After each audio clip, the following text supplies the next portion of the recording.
네, 뉴스를 통해서 관련 종목들까지 함께 점검해보는 시간을 가져봅니다. 오늘 첫 번째로 알아볼 뉴스는 어떤 거죠, 소장님? 오늘은 그 SM에 대해서 좀 이야기를 좀 해보려고 SM 합니다. 엔터테인먼트요. SM 네. 엔터테인먼트. SM이 두 기업에서 지금 많은 분들이 헷갈리십니다. 삼남아이더스 SM이 있고 네. SM 엔터테인먼트가 있기 때문에 맞아요. 이제 이야기할 때 우리 앵커님처럼 반드시 그 SM 엔터테인먼트다. 아니면 SM 그룹이다. 이렇게 좀 네. 구분을 좀 하셔야 될 것 같은 생각이 좀 들어갑니다. 이게 헷갈립니다. 나중에 이거 주식 투자하시는 분도 오픈하실 때 채찍하면 헷갈릴 수 있어요. 맞아요. 예를 들어서 서울에 신사동이 두 군데 있습니다. 강남에 신사동이 있고 은평구에 신사동이 네, 있어요. 전혀 다르죠. 택시기사님한테 신사동 가주세요. 그러면 다른 데로 갑자기 가니까요. 은평구 가실 수도 맞아요. 있기 때문에 좀 정확하게 해야 될 것 같고요.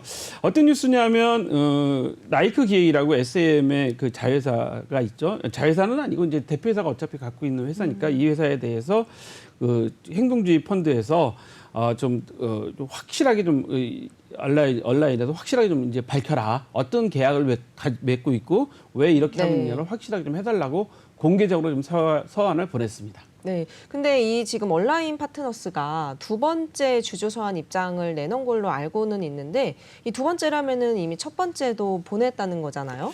이번에 네. 지난번에 주주총회 때 이미 이야기를 한번 했었죠. 그래서 주주총회 때 감사를 선임을 했습니다. 네. 온라인 측에서 감사를 선임을 했어요.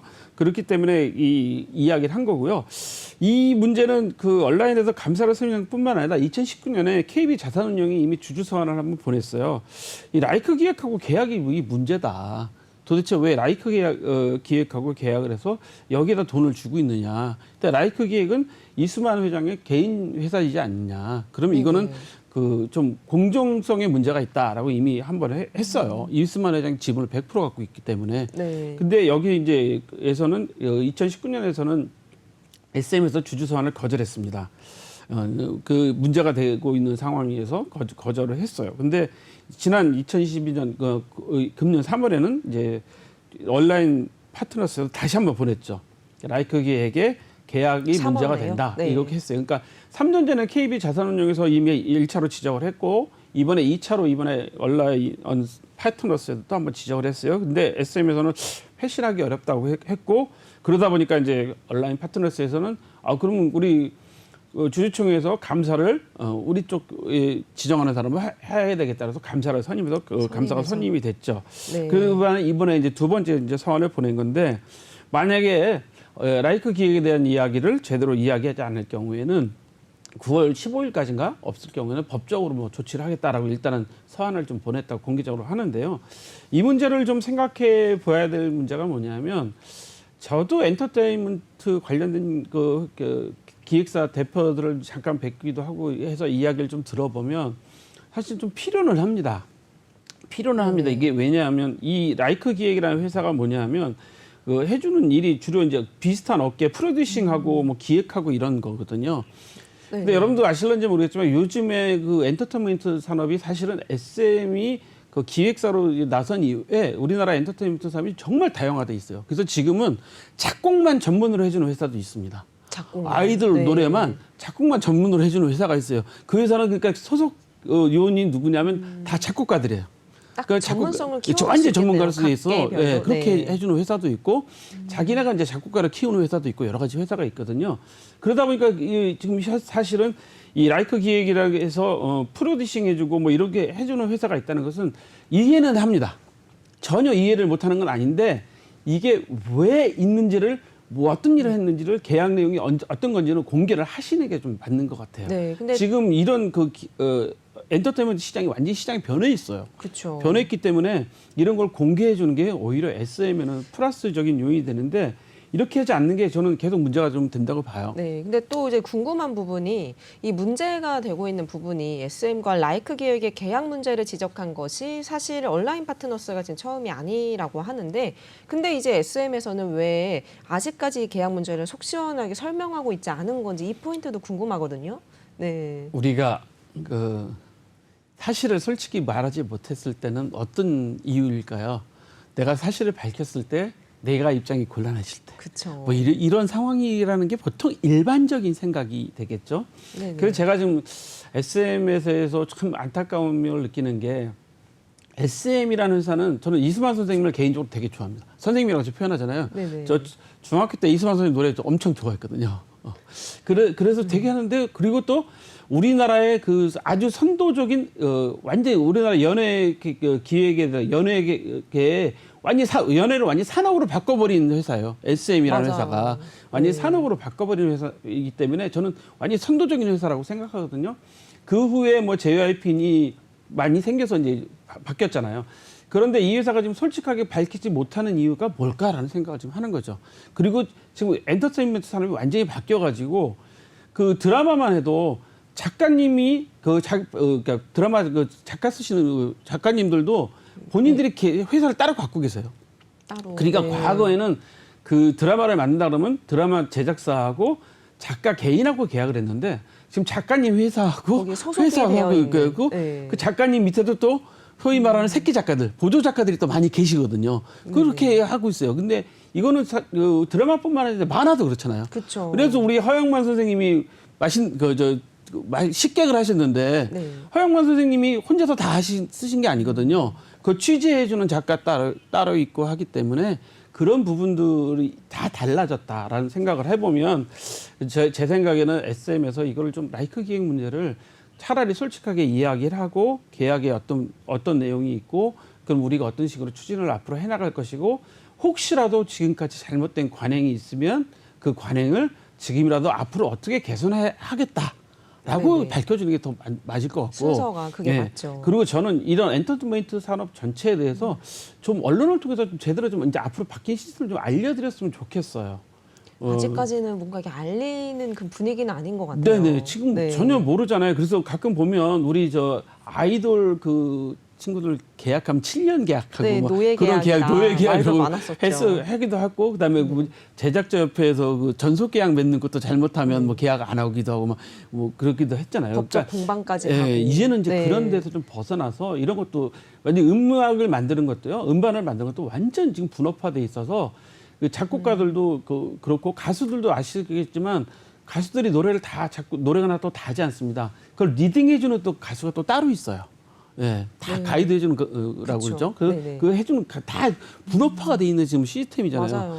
그게 또 효율적일 것 같아요. 훨씬 낫죠. 그러기 때문에 그 지금 좀 바뀌어야 되는데 그런 부분을 이제 밝히지 않고 있기 때문에 저는 네. 너무나 답답한 네. 그런 겁니다. 그리고 조금 이제 주제를 살짝 바꿔서 다른 질문을 한번 여쭙고 싶은데 이 스튜어드십 드십 코드라는 말이 있어요. 뭐 기관 투자자가 어떤 주인의 재산을 직접 관리해주는 집사처럼 고객을 대신해서 적극적으로 기업의 의사결정에 참여해서 기업의 어떤 이익을 극대화하도록 주주로서의 어떤 역할을 수행하도록 하는 뭐 자율지침이다. 이렇게 좀 정의가 되어 있는데 KB증권과 어떤 온라인 파트너스의 행동 이렇게 살펴보자면 스튜어드십 코드의 일환인 건지 이 부분도 궁금합니다. 꼭 그거라고는 볼 수는 없는 것 같은데 KB 네네. 자산운용 같은 경우는 본인들이 그 고객의 자산을 맡아서 운용하는 회사니까 당연히 스튜어드십 코드에 해당이 되겠죠. 근데 이미 네네. 저는 답답한 게 2019년에 그 KB 자산운용이 이렇게 한 거에 대해서 사실은 거의 무시해 버렸어요. 지금 SM에서 무시해 버린 게 좀 문제라고 네. 생각하고 이번에 이제 얼라이언에서 새로 이제 또 하니까 이제는 이제 공식적으로 주주 서한이 나오고 감사까지 선임을 하고 이런 상태가 있는데 여기서 이제 한 가지 우리가 기억하셔야 될 게 이제 얼라이언이 이렇게 세게 나오는 이유는 지금 카카오의 매각 협상을 벌이고 있잖아요. 지금요. 카카오랑 네. 그러다 보니까 그 영향도 크겠어요. 영향을 미칠 수 있는 부분도 있고 얼라이언스 파트너스 같은 경우도 제가 보기에는 과거에 다른 사모펀드처럼 이제 행동주의로 나갈 수 있는 그런 요건들이 많이 있고 오히려 그렇게 된다고 하면 이런 현재 상황 자체 그다음에 현재 그 벌어지고 있는 이 정황 자체는 SM에 그렇게 긍정적이지 않다고 좀 보여지는 그런 상황이 좀 되고 있기 때문에 네. 저는 좀 긍정적으로 좀 SM이 좀 정리를 잘 해야 되지 않을까라는 생각을 빨리 합니다. 입장 표명을 해야 되지 않을까 생각이 듭니다. 저는 빨리도 네. 해야 되겠지만 이제 정확하게 좀 알려줘야 될 것 같아요. 그쵸. 우리가 이제 요즘 투자자분들은 빠른 정보도 중요하게 생각하시지만 정확한 정보가 가야 됩니다. 정확한 정보가 가야지 투자의 선택을 할 수 있고, 그다음에 그 정확하지 않은 정보를 드리면 그거 정말 문제거든요. 그래서 저는 이런 그 문제들을 왜 지금 그 라이크 기획에 대한 문제를 말씀을 안 하시는지 저는 그 부분이 좀 답답한 점 중에 하나예요. 그래서 사실 SM이 요즘에 보면 그 소녀시대, 제가 소녀시대 되게 좋아하는데 우리 소녀시대 그 친구들이 삼촌팬이시네요. 종편에서도 막 막 하시더라고요. 근데 네. 그분들도 이제 다 나이들이 이제 30이 다 넘으셨잖아요. 네네. 우리는 그쵸. 이 때문에 저는 이런 걸 보면서 SM에서 그런 걸 또 기획하고 하고 있는 거 보면 상당히 좀 잘하고 있다. 저는 긍정적이다고 보여지는데, 다만 좀 안타까운 부분들은 이런 것들을 좀 경영을 좀 투명하게 공개해야지 된다라는 점에서는 좀 안타까움이 있어요. 그래서 이 부분이 저는 SM뿐만 아니라 엔터테인먼트 주 관련된 데 전부 영향을 미친다고 봅니다. 네. 우리 지금 그 코스닥이나 코스피에 지금 우리 의외로 그 엔터테인먼트 관련된 주식들이 좀 많이 올라와 있잖아요. JYP나 뭐 이런데 많이 올라와 있기 때문에 그 우리가 생각해 볼 때 그 이런 다른 엔터테인먼트 주에도 영향을 미칠 수 있습니다. 특히 그 드라마 제작 같은 경우 제작사들도 많이 올라와 있잖아요.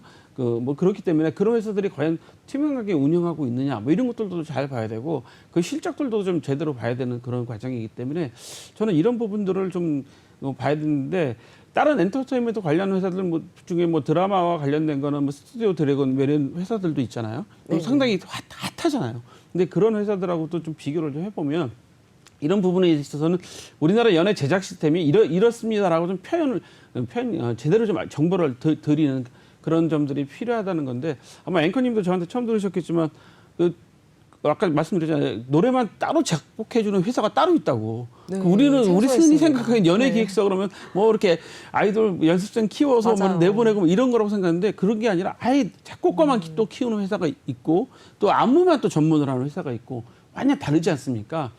그렇듯이 좀 우리가 좀 달라져야 되는 부분들이 있기 때문에 저는 이번 기회에 좀 SM에서 앞으로 이렇게 변화하고 있다. 그리고 라이크 기획하고는 이런 계약인데 혹시라도 이게 공정거래법에 위배되는 정도의 잘못된 거 있다면 앞으로 개선을 하겠다. 네. 개선해서 공평하게 하겠다. 뭐 이렇게 해주시면 오히려 더 국민들이 신뢰를 하고 그렇죠. SM에서 박수를 쳐드릴 텐데 계속 말씀을 안 하시고 감추시고 하면 그런 얘기 있지 않습니까? 옛날 속담에 꿀 먹은 벙어리.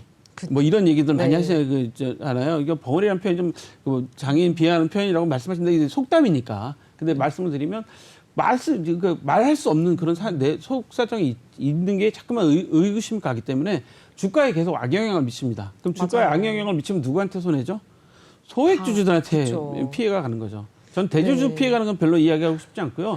소액주주들이 피해가 가기 때문에 네. 이번 기회에 SM에서 좀 양지로 좀 확실하게, 나와야겠네요. 확실하게 좀 표현을 해줬으면 좋겠습니다. 네, 이 과거에 엘리엇, 현대차, 그리고 네, 한진칼, 뭐 온라인 파트너스, SM 이런 사례들처럼 점점 행동하는 주주들이 지금 늘어나고 있는 그 분위기인데, 기업들도 말로만 ESG 경영을 표방하는 것이 아니라 행동하는 ESG 경영을 해나가야 되지 않을까 하는 생각이 듭니다. 어떻게 보시죠? 지금 경영학계에서 가장 핫한 이슈가 ESG예요. 맞아요. 그래서 ESG 펀드, 네. 뭐 ESG 학회, 심지어는 지금 지방자치단체도 ESG 평가를 좀 하겠다라고 많이들 하고 계십니다. ESG가 뭐죠? 환경, 사회적 가치, 지배구조. 지배구조. 뭐 이겁니다. 그럼 환경은 이미 뭐 우리가 제가 말씀 안 드려도 뭐 이번에 폭우 내리는 거 보셔서 다 느끼셨을 거예요. 기후 변화가 심각하구나. 우리가 심각하죠. 환경을 좀 보호해야 되겠다. 당연한 거고요. 사회적 가치는 우리 기업이 과연 사회적으로 어떤 영향을 미치고 있느냐, 선한 영향을 미치고 있느냐 이런 거잖아요. 사회적 가치라는 게. 그다음에 이제 지배구조는 과연 이 지배구조가 투명하냐라는 이런 부분인데, 제가 이제 대표적인 말씀으로 엘리엇 뭐 사태를나 제가 그 한진칼 KCGI 사태 제가 좀 정보를 좀 많이 알고 있었습니다. 근데 엘리엇 같은 경우는 정말 이제 좀 지난 이야기니까 말씀드리지만, 엘리엇이 삼성을 공격하기 전에 한 2년 전부터 철저하게 삼성에 대해서 조사를 했어요. 그러니까 심지어는 삼성의 그 계열사들의 임원들의 특히 CFO의 성향이 어떠냐, CFO가 어떤 생각을 갖고 있냐, 오너하고 어느 정도나 가까운 사람들이냐, 뭐 이런 것서부터 샅샅이 좀 조사를 했었고요. KCI가 한진칼하고 이제 본격적으로 경영에 붙었을 때도 사실 초창기에는 초반에는 한신칼이 엄청 밀렸습니다. 왜냐하면 KCGI가 하는 게 정말 맞는 얘기들이었거든요. 그렇기 때문에 그런 부분들이 있다가 지금은 좀 시간이 흘러서 KCGI가 좀 한 발 물러서고 이제 본인들의 지분을 매각해야 되는 그런 사태까지 좀 와 있는 그런 사태인데, 자 보시면 이제 말씀드리고 싶으면 ESG 경영이라는 게 결국 말로만 해서는 안 된다. 행동으로 보여줘야죠. 보여줘야죠. 그래서 네. 지금 말씀드린 것처럼 환경 문제, 우리 기업이 환경 보호를 뭘 하고 있다라는 것을 그냥 말로만 할 게 아니라 정말 어떤 일을 하고 있다. 우리가 예를 들어서 제조 생산하는 업체라면 어떻게 우리가 공해를 줄이기 위해서 노력하고 있다. 폐수가 나오지 않기 위해서 어떻게 노력하고 있다라는 게 필요한 것이고, 사회적 가치라고 하면 이 사회적 가치 얘기는 사실 SK가 최태원 회장이 가장 많이 말씀하셨는데, 그럼 과연 SK가 사회적 가치를 위해서 무엇을 하고 있느냐라는 중요하게 이야기를 하고 싶은 거죠. 가장 대표적인 사태가 지금 SK 같은 경우도 갑자기 SM에다 SK 같은 S자 돌리고 말씀드리면 SK 같은 경우도 지금 하이닉스 지금 단지 반도체 단지 용인에 만들면서 물을 좀 써야 되는데 여주시에서 땡겨가려고 그러는데 여주시장이 요구하는 건 이거죠. 아니 물을 갖고 가면 우리한테도 뭔가를 좀 해줘야 될 거 아니냐, 뭐 이런 얘기를 하는 건데, 사실 제가 여주시를 좀 많이 좀 봤던 입장에서 보면 여주시장이 말씀이 맞아요. 여주시는 그동안 환경법 때문에 아무것도 할 수가 없었거든요. 그러면 근데 거기다가 또 이제 물까지 이제 용수를 공급해야 되는 상황이 되면 과연 우리는 뭘 해야 되느냐, 뭐 이런 얘기들도 많이 하시거든요. 이런 것처럼 그러면 SK가 뭔가 상생의 방안을 좀 내놔야 되겠죠. 그런 부분들이 있고, 그다음에 이제 지금 말씀하신 거버넌스, 지배구조 같은 경우는 지배구조가 투명하냐? 우리 삼성전자 주식이 지금 6만 원, 뭐 6만 전자, 저희 10만 전자 간다고 그랬다가 지금 여러 가지 갖다가 지금 6만 전자가 있지만, 사실 삼성전자 주식가는요, 제가 보기에는 6만 원이 아니라 60만 원 정도는 돼야지 정상입니다. 네. 왜 그럴까요? 이게 바로 무엇이 문제냐? 이재용 부회장이 소주주, 그러니까 외국인들이 볼 때는 소액주주죠. 소액주주인데 삼성전자를 전체를 지배하고 있다는 거. 네. 외국인의 시각으로 보거나 보통의 시각으로 볼 때 정말 지분이 작은데 그런 지분을 가지고 전체를 그룹을 지배하고 있다. 이게 안 맞다는 거죠. 그런 차원으로 좀 생각해 보면 지금 우리 SM도 이런 것들에 대해서 계속적으로 ESG 경영에 대해서 나오고 있는 상황에서 제가 감히 SM 엔터테인먼트의 ESG를 말씀드리고자 싶으면요, ESG 사회적 가치 많습니다. 우리 청소년들한테 영향을 많이 미치잖아요, 연예인들이. 그 연예인들이 사회적 모범을 보여주게 하는 것도 그게 사회적 가치에서 올 거고요.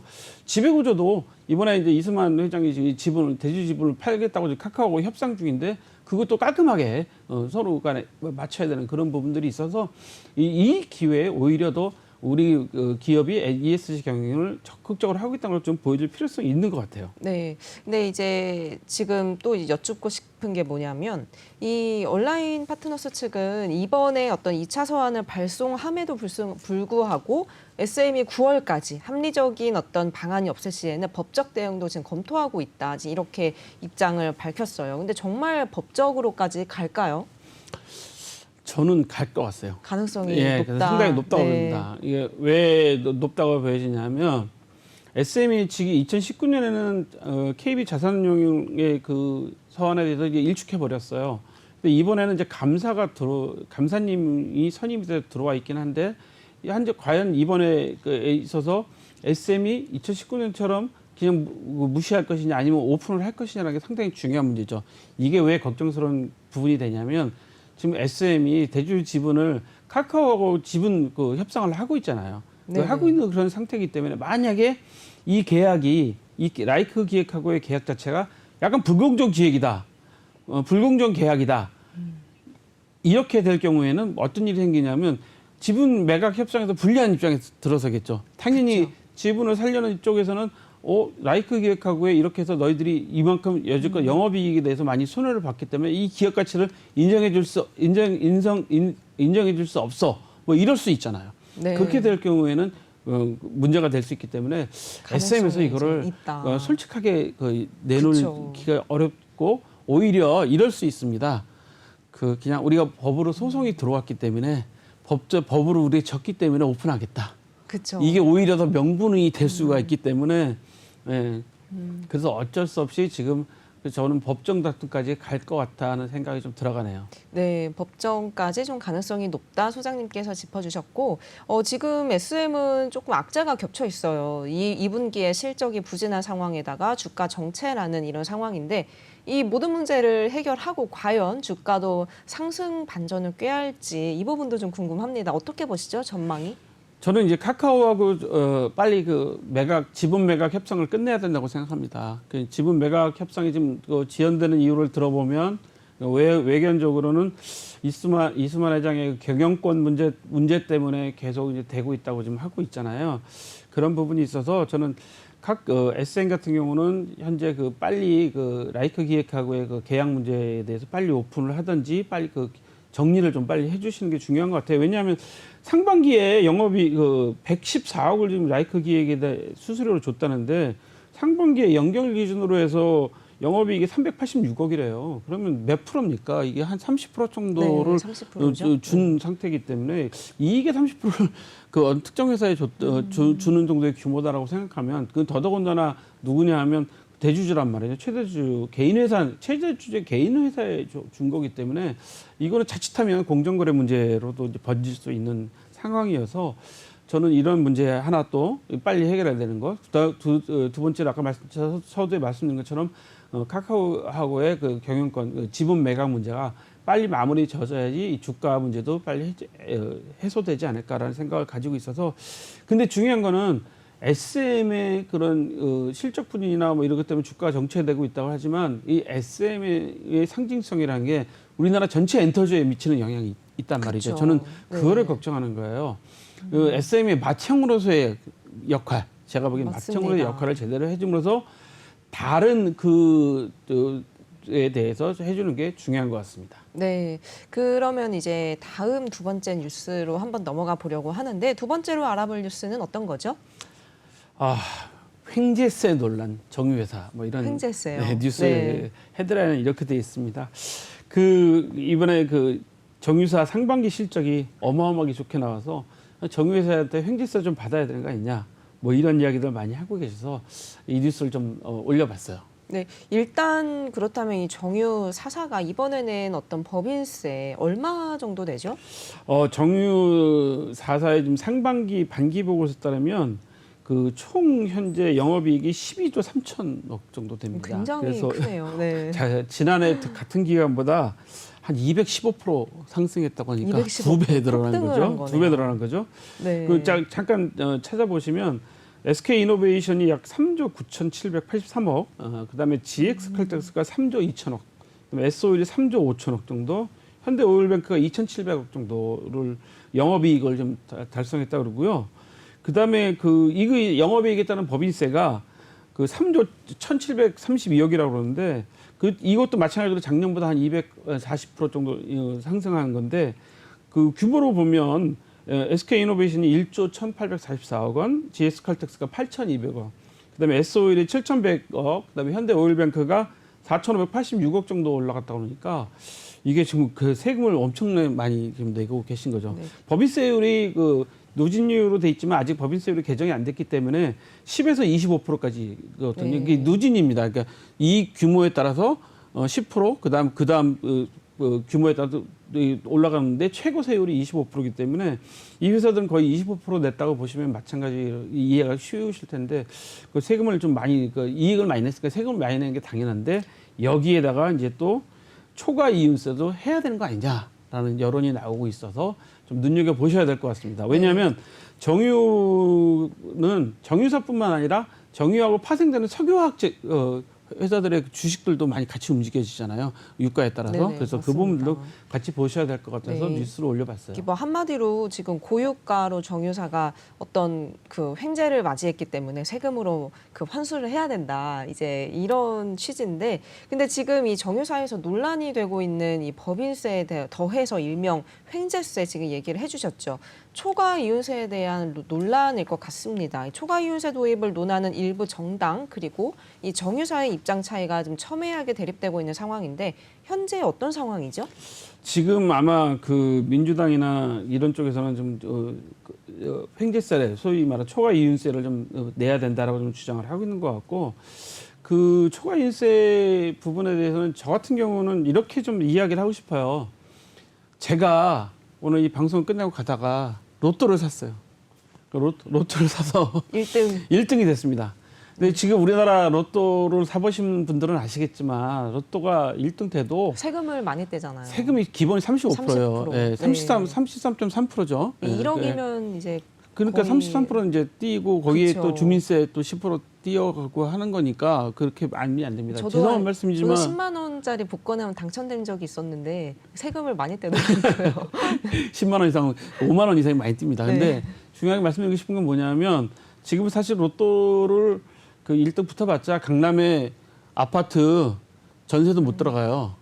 네. 아시잖아요. 로또 그쵸. 지금 붙어봤자 20 많아야 20억, 로또가 15, 옛날 그 15, 로또가 뭐 아니네요. 그 정도뿐이 안 되기 때문에 거기 세금 띄고 나면 10억도 안 돼요. 그러면 강남 아파트 전세도 못 들어가는 그 가격인데 얼마 전에는 그 로또 당첨자가 1등 당첨자 50명 나와갖고 4억인가 3억인가 받으셨어요. 네. 그러면 자 1등 나왔을 때 4억 받은 분하고 어느 날 갑자기 150억 20억, 30억 받으신 분도 있잖아요. 그러면 그쵸. 같은 1등인데 그러면 400억, 20억, 30억 받으신 분한테 횡재세를 더 물려야 될까요? 어느 게 기준이라는 게 없는 좀 거잖아요. 모호하네요. 네. 제가 좀 비유가 이상하긴 하지만 이게 횡재세라는 표현이 나왔기 때문에 이런 말씀을 드리는 겁니다. 그래서 일정 부분 그 우리가 그런 불로소득에 대해서 세금을 부과하듯이 기업은 이미 그 법인이 이익을 낸 부분에 대해서 법인세라는 걸 내고 있습니다. 그렇기 때문에 이익을 냈는데 거기다 또 추가적으로 또 냈으니까 또 세금을 초과이윤에 내라고 하면 초과이윤이라는 게 항상 나오는 게 아니잖아요.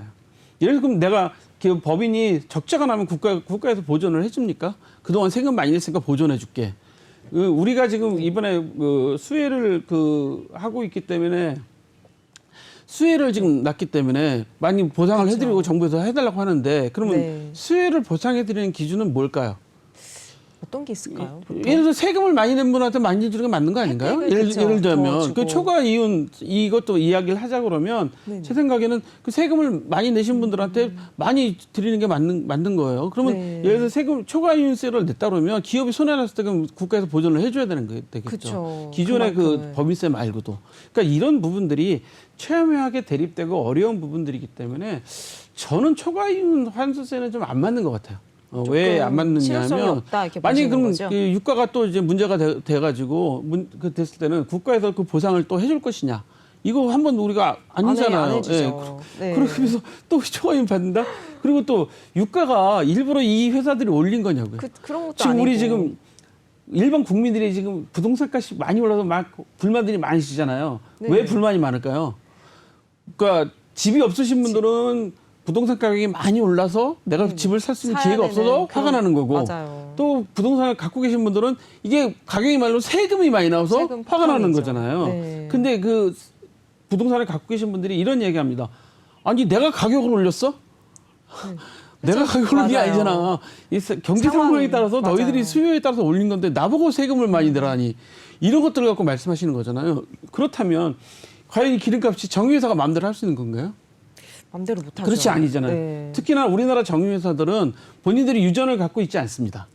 미국이나 영국 회사들처럼 본인들이 유전을 갖고 있는 회사 같으면 유가 조정이 가능하겠죠. 근데 우리나라 우리나라는 정유회사들은 사와서 다 가공하잖아요. 수입해서 하는 거잖아요. 정제 마진으로. 예, 네, 근데 우리나라가 수익을 내고. 워낙 기술이 좋아서 네네. 우리나라가 다 역수출을 하잖아요. 정제를 그쵸. 잘 해갖고 역수출을 하는 거니까 이건 본인들이 노력해서 한 건데 그 유가하고는 전혀 상관없는 일이잖아요. 네. 그거는 기술 본인들이 한 거니까 그렇기 네. 때문에 저는 이거에 대해서 무슨 뭐 횡재세다, 뭐 초과 이윤세다 이걸 애매하다. 하는 것 자체가 본인들이 그 유가를 조정할 수 있는 상황이 아니고 뭐 또 말씀드리면 지금 유가가 많이 오른 이유가 뭐죠?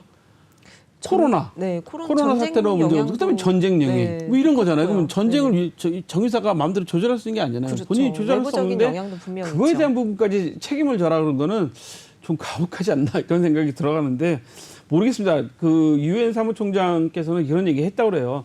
다른 나라들 영국도 하고 있고 뭐 일부 선진국들이 좀 준비를 하고 있으니까 해서 네. 이거 초과로 많이 거둔 돈 갖고 어려운 사람들을 도와줘야 된다라고 말씀하시는데 그 말은 맞죠. 근데 우리가 세금을 내서 형평성 있게 모든 사회에 환원을 하고 사회에 좀 어려운 분들에 더 많이 쓰는 거잖아요.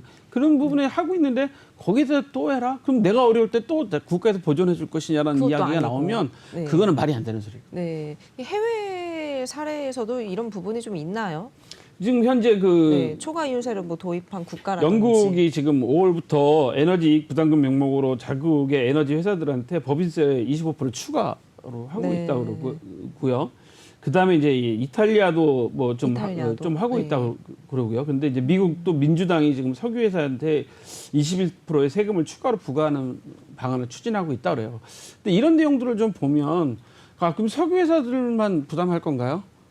자, 그것도 이제 아니죠. 이런 말씀 드리면 네. 죄송하지만 그 배달 앱 네네. 많이 쓰시잖아요. 그쵸. 이번 코로나 때 엄청나게 배달앱들 장사 잘 되고 막 맞아요. 그래서 지금 택시 운전하시는 기사님들이 부족하다는 거 아닙니까? 전부 배달 기사로 가셔갖고. 맞아요. 그럼 이 배달 앱도 이번에 그 코로나 때문에 많이 늘어났으니까 그분들한테도 좀 초과 이윤세를 받아야 되는 건가요?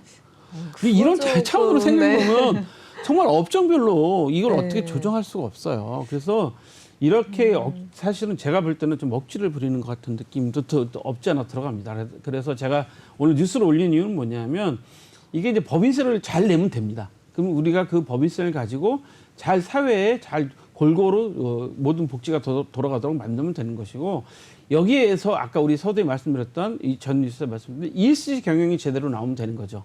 그러면 맞습니다. 이익을 많이 낸 이 정유회사들이 ESG 경영의 일환으로 정유회사니까 이렇게 연결되는 환경과 된 거, 네. 사회적 가치. 많은 분들이 우리 그 기름 석유화학 제품을 써줘서 우리가 이익이 많이 났으니 그럼 우리는 이번에 어떤 사회적인 현재 사회적 가치가 있는 일을 하겠다. 여기서 사회적 가치라고 말하는 것은요. 아주 값싼 기름을 판매하는 것도 사회적 가치가 있는 일이고요. 우리가 이 돈을 조성해서 장학기금을 만드는 것도 사회적 가치가 있는 일입니다. 그다음에 신재생 에너지 산업에 대해서 우리가 연구 개발을 투자하겠다도 사회적 가치가 있는 일이거든요. 기업들이 이런 쪽으로 좀 투자를 하도록 유도해 주는 게 오히려 전 더 좋다고 생각해요. 경제를 살리는 데 어제도 그 대통령께서 윤 대통령 그 기자회견에 소주성 폐기라는 말씀하셨잖아요.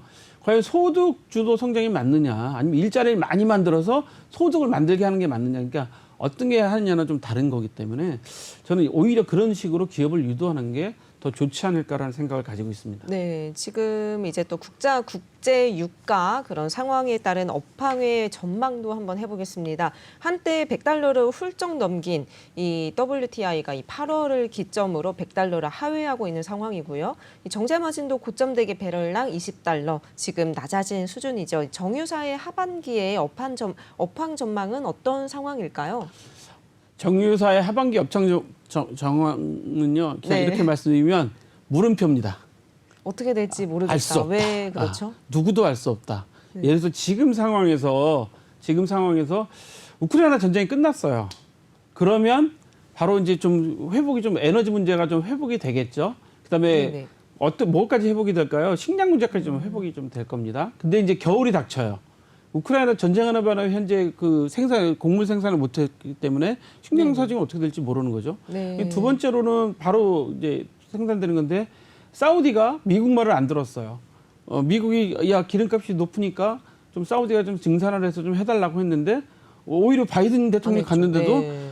우리 말로 말하면 안면 맞아요. 그냥 싹 얼굴 돌렸습니다. 그런 현상이 됐습니다. 그런 부분들이 있어요. 그래서 이런 부분들도 있는데 여기다 또 유가가 높을 때 이럴 수도 있어요. 여러분들도 잘 아시겠지만 미국이 베네수엘라나 러시아를 사실은 유가가 한참 높을 때 미국의 그 패권에 도전할 때 뭘 했냐면 미국이 자국 내 비축유를 수출을 해버렸어요. 네. 그러면서 석유값을 갑자기 푹 떨어뜨리면서 그쵸. 베네수엘라가 이런 말씀 드리면 죄송하지만 폭망했습니다. 맞습니다. 거의 국가가 네. 존망이 어려울 정도로 굳어났죠. 폭망해버렸죠. 거기에 러시아도 그때 그 당시에 유가가 떨어지면서 경제가 확 망가져 버렸어요. 그러니까 미국은 사실은 어떻게 보면 세계적인 경제 패권을 잡기 위해서 자기들이 갖고 있는 그 비축유도 전후 최초로 이제 풀기도 하고 그랬습니다. 그런 부분들이 있기 때문에 저는 앞으로 정유는 상반기는 괜찮았는데 하반기는 물음표다. 그래서 물음표다. 네. 국제 그 정치 상황이 어떻게 돌아가느냐에 따라서 확 달라질 수도 있다. 만에 하나 대만하고 중국하고 그 충돌이 벌어지게 될 경우에는 오히려 유가가 더 올라갈 수도 있고 네. 그럼 충돌이 안 일어나고 잘 원만하게 끝나고 우크라이나 전쟁도 원만하게 잘 끝난다 그러면 유가가 떨어질 수도 있겠죠. 다만 사우디 같은 경우는 이번에 그 하고 있는 제놈 시티인가요? 그런 그 계획 때문에 돈을 마련해야 하기 때문에 유가가 떨어지는 걸 원치 않는 부분도 있거든요. 그래서 네. 모든 부분들이 같이 엮여져 있기 때문에 제가 보는 하반기 유가 전망은 업황은 물음표다. 그렇습니다. 네, 오늘은 이 SM과 정유사에 관한 이야기를 한번 이제 나눠봤습니다.